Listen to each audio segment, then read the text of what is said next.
ಕರ್ನಾಟಕ ಸರ್ಕಾರದ ಸಚಿವರಾಗಿರುವಂತಹ ಪ್ರಿಯಾಂಕಾ ಖರ್ಗೆ ಅವರು ನಿನ್ನೆ ಒಂದು ಹೇಳಿಕೆಯನ್ನು ಕೊಟ್ಟಿದ್ದಾರೆ.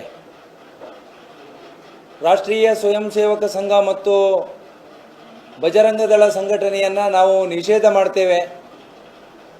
ಕರ್ನಾಟಕದಲ್ಲಿ ನಮ್ಮ ಜೊತೆಗೆ ಇರುವವರು ಇರ್ಬೋದು, ಇಲ್ಲಾಂದರೆ ಪಾಕಿಸ್ತಾನಕ್ಕೆ ಹೋಗ್ಬೋದು ಅನ್ನುವಂಥ ಹೇಳಿಕೆಯನ್ನು ನೀಡಿದ್ದಾರೆ. ಇದನ್ನು ಇಡೀ ಹಿಂದೂ ಸಮಾಜ ಖಂಡಿಸುತ್ತೆ.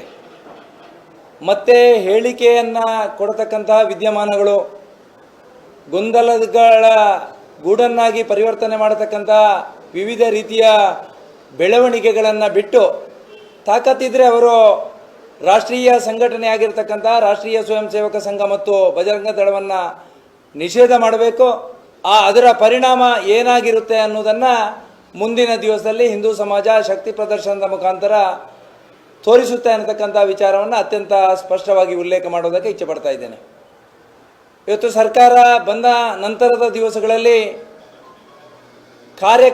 ಅಮಾಯಕ ಕಾರ್ಯಕರ್ತರ ಮೇಲೆ ನಿರಂತರವಾಗಿರತಕ್ಕಂಥ ಹಲ್ಲೆಗಳು, ಅವರ ಮೇಲೆ ಕೇಸು ದಾಖಲು ಮಾಡತಕ್ಕಂಥ ಕೆಲಸ ಕಾರ್ಯಗಳು, ಪೊಲೀಸ್ ಇಲಾಖೆಯ ಮುಖಾಂತರ ಒತ್ತಡವನ್ನು ತಂದು ಹೇಳಿಕೆಗಳನ್ನು ತಿದ್ದತಕ್ಕಂಥ ಮತ್ತು ಸರ್ಕಾರದ ಪರವಾಗಿ ಹೇಳಿಕೆಯನ್ನು ಕೊಡಬೇಕು ಅನ್ನುವಂಥ ಒತ್ತಡವನ್ನು ತರತಕ್ಕಂಥ ಕೆಲಸ ಕಾರ್ಯವನ್ನು ಕೂಡ ಇಲಾಖೆ ಇವತ್ತು ಮಾಡ್ತಾ ಇರುವಂಥದ್ದನ್ನು ನಾವೆಲ್ಲ ಸೂಕ್ಷ್ಮವಾಗಿ ಗಮನಿಸಿದ್ದೇವೆ.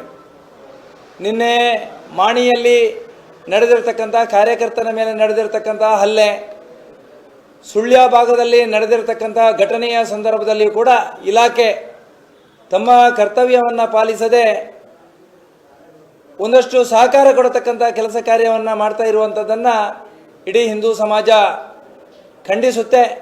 ಮುಂದಿನ ದಿವಸದಲ್ಲಿ ಈ ರೀತಿಯ ಘಟನೆಗಳನ್ನು ನಡೆಸುವಂಥ ಪ್ರವೃತ್ತಿಯನ್ನು ಮುಂದುವರಿಸಿದರೆ ಮುಂದೆ ನಡೆಯತಕ್ಕಂಥ ಎಲ್ಲ ಬೆಳವಣಿಗೆಗಳಿಗೂ ಕೂಡ ಇಲಾಖೆಯ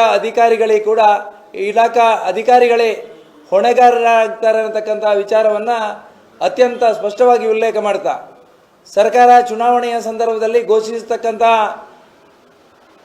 ಗ್ಯಾರಂಟಿ ಕಾರ್ಡಿನಲ್ಲಿ ಯಾವುದೆಲ್ಲ ವಿಚಾರವನ್ನು ಮಾಡಿದಾರ ಅದನ್ನು ಕಾರ್ಯಗತಗೊಳಿಸತಕ್ಕಂಥ ಕೆಲಸವನ್ನು ಮಾಡಬೇಕು ಹೊರತು ಹಿಂದೂ ಸಮಾಜದ ಶಕ್ತಿಯನ್ನು, ಹಿಂದೂ ಸಮಾಜದ ತಾಳ್ಮೆಯನ್ನು ಪರೀಕ್ಷಿಸತಕ್ಕಂಥ ಕೆಲಸವನ್ನು ಮಾಡಬೇಡಿ ಅನ್ನುವಂಥ ವಿಚಾರವನ್ನು ಅತ್ಯಂತ ಸ್ಪಷ್ಟವಾಗಿ ಈ ಸಂದರ್ಭದಲ್ಲಿ ಉಲ್ಲೇಖ ಮಾಡ್ತೇನೆ.